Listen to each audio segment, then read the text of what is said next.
Hi and welcome to another grumpy video. A week or so ago I mentioned a book that was recommended to me by a librarian at one of my local libraries. This is Life as We Knew It by Susan Pfeffer. I still haven't worked out the correct pronunciation of that surname yet, sorry.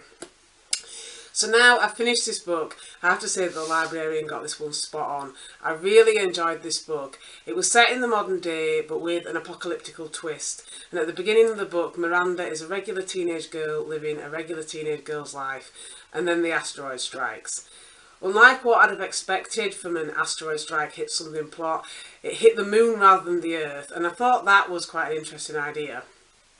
What I really liked about this book was that it was natural and believable as an apocalypse. Normally when I read this type of book, it may start with an apocalypse, but this will lead to a dystopian society for varying reasons. And don't get me wrong, dystopian fiction is a big favourite of mine at the moment. But this was different, and I found the difference in it interesting. One of the differences, well, I thought, was that after the asteroid struck, the effect was at first minimal. The moon appeared closer in the sky, but to begin with, it didn't seem that much had changed really. And because I don't want to get too spoilery here, I'm not going to go into all the things that do eventually change. But I'm going to say the build-up was gradual and not sort of sensationalised, for want of a better word, as it is in some other books that I've read. At first they found it easy to cope, even though things were slowly deteriorating. They found ways to put up with the changes that they couldn't do anything about.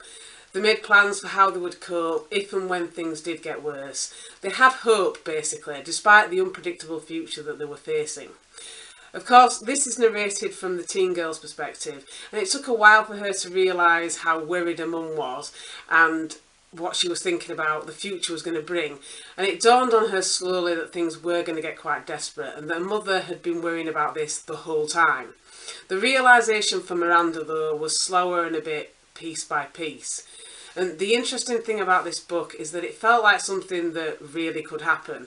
Usually when I read something apocalyptical stroke dystopian, I read it as a purely fictional, this could never happen kind of thing.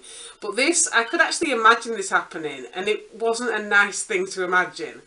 This book is sort of written diary style over the course of a year from Miranda's perspective, and there are another 2 books in the series as far as I know. I've already got the second book but I haven't read it yet. But unlike the sequels I'm used to, I think the second book is written along the same timeline as this book, but in a different part of the country from another person's perspective. And I'm really looking forward to reading that one and seeing if I find it as good as I found this one. So my overall verdict on this book was that I really enjoyed it and would definitely recommend it. If you like the kind of apocalyptical stories where zombies or gangs begin violent and bloodthirsty uprisings, then this book might not be for you. But if you like the day-to-day survival type story with a gradual build-up, then you might like this one as much as I did. So, as always, thank you for watching if you made it this far. Bye!